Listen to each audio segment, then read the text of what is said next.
आज सकाळी सकाळी उठून पटकन कामे आवरून देवपूजा करून घेतली, कारण आज होता उपवासाचा दिवस. आषाढी एकादशीचा दिवस होता आज, त्यामुळे काल रात्रीच साबुदाणा भिजत घातला होता. आतापर्यंत सकाळी खूप छान भिजला होता तो, आणि म्हटलं उसळची तयारी पण करून घ्यावं. आणि कालच मी शेंगदाणे रात्री भाजून घेतले होते आणि त्याचं कूट पण तयार करून ठेवलं होतं, कारण सकाळी असते ना, कामाची घाई असते आणि माझ्या बाळाची पण मस्ती चालू असते आणि वेळ नाही व्हावा म्हणून मी कालच तयारी करून घेतली होती.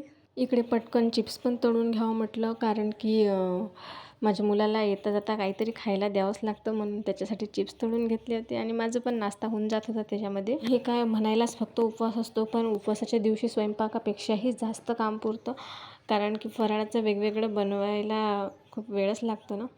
इकडे माझा बाळ त्याच्या आत्तूसोबत खेळत होता, म्हणून म्हटलं थोडंसं वरून झाडून वगैरे येते. पण वरती गेल्यावर ना काही वेगळंच दिसलं, कारण की मी कामं करता करता आवरत गेली आणि तिथे माझी लग्नातली आलेली वॉशिंग मशीन ठेवलेली होती.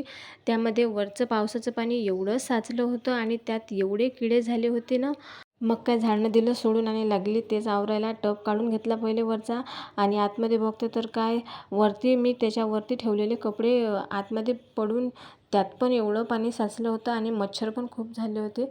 आणि साचलेल्या पाण्याने मच्छर खूप जास्त होतात, त्यात खूप घाण झाली होती.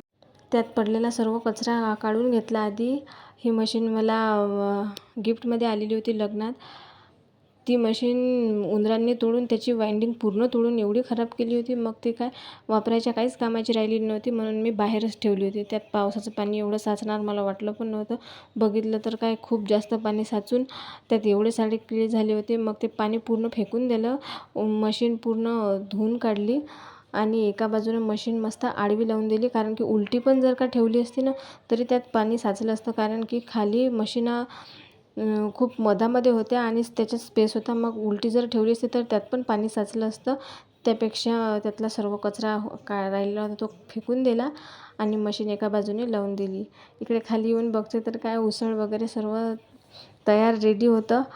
इकडे जाम भूक लागली होती, मग आम्ही सर्वांनी फराळाचं केलं आणि माझ्या बाळाला पण मी चारून पण दिलं होतं. त्याने पण उपवास केला होता आणि त्याचं पण फराळाचं झाल्याबरोबर तो छान झोपला होता. मी त्याला झोपून दिलं होतं. मग